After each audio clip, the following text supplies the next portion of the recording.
Just minutes ago, it appears that the suspect was taken into custody in the neighborhood not too far from where that shooting happened. Yeah, let's check in with Nicole Garcia. She's been on the scene all day. The suspect was on the roof.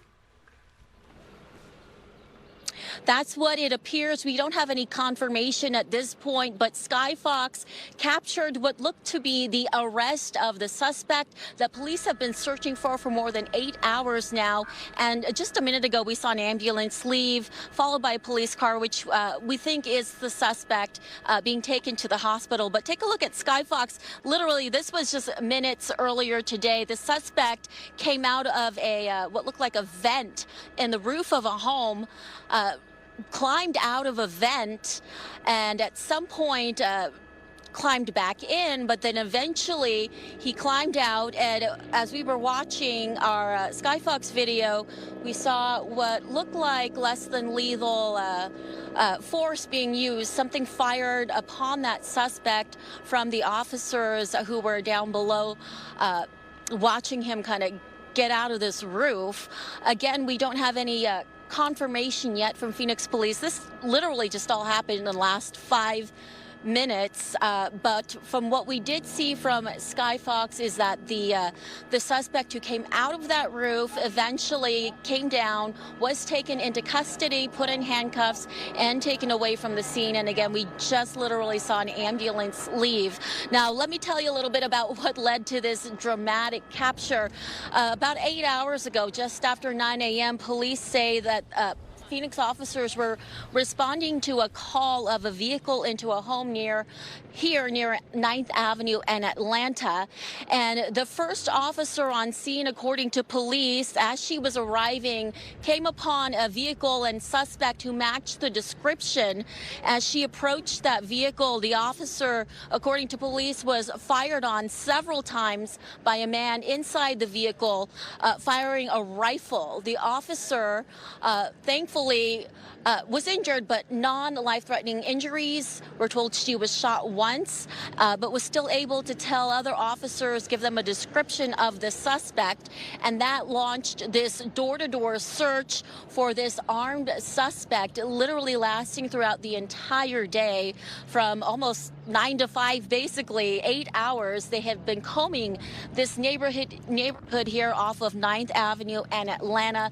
A large portion of this neighborhood has been shut down, and we're told agencies from DPS, Phoenix Police, and a couple different federal agencies. We saw agents with ATF and the FBI, all of them out here assisting Phoenix Police in searching for this pretty violent and armed suspect.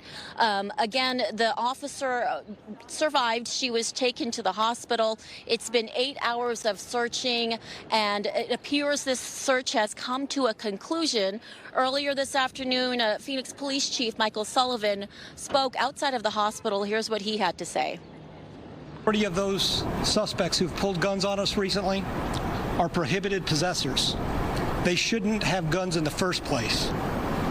And regardless of what the facts are in this case, I'm going to work with our local, state, and federal partners to make sure that we do everything that we can to reduce gun crime and hold those accountable who are willing to pull guns on citizens of this community and our officers. Again, it appears that police have finally, after more than 8 hours, located and arrested this armed and dangerous suspect who's accused of shooting at a Phoenix police officer who is now in the hospital with a gunshot wound. We are anticipating finding out more information about this suspect from Phoenix Police, and we'll bring you the latest as we learn about it. Reporting live, I'm Nicole Garcia, Fox 10 News.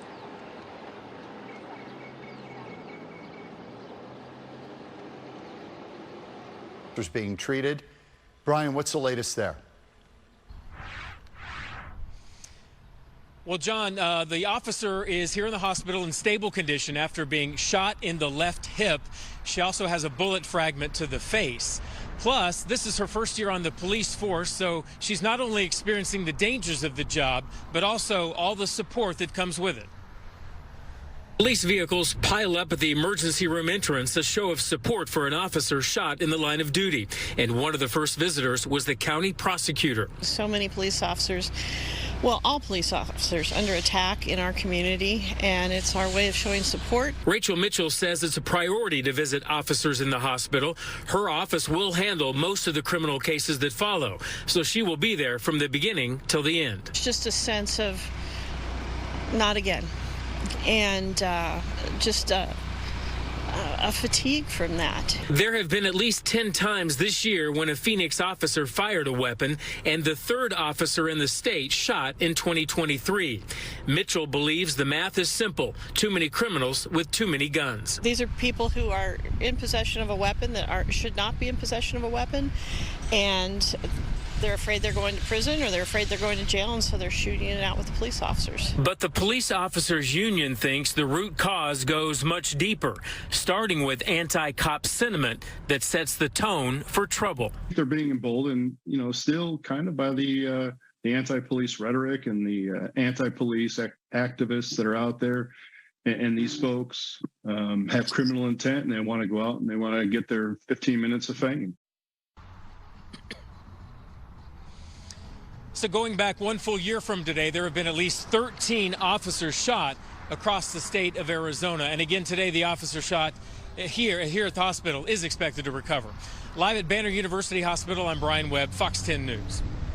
Brian, thank you. Phoenix Mayor Kit Gallego says that she and her team are closely following this situation that left the Phoenix police officer hurt. She says this incident is a stark reminder of the dangers that our officers face every day in the line of duty. My heart goes out to the officer and her family as she recovers. Stick with Fox 10 for any new developments on this story. We will have updates on air and online at fox10phoenix.com.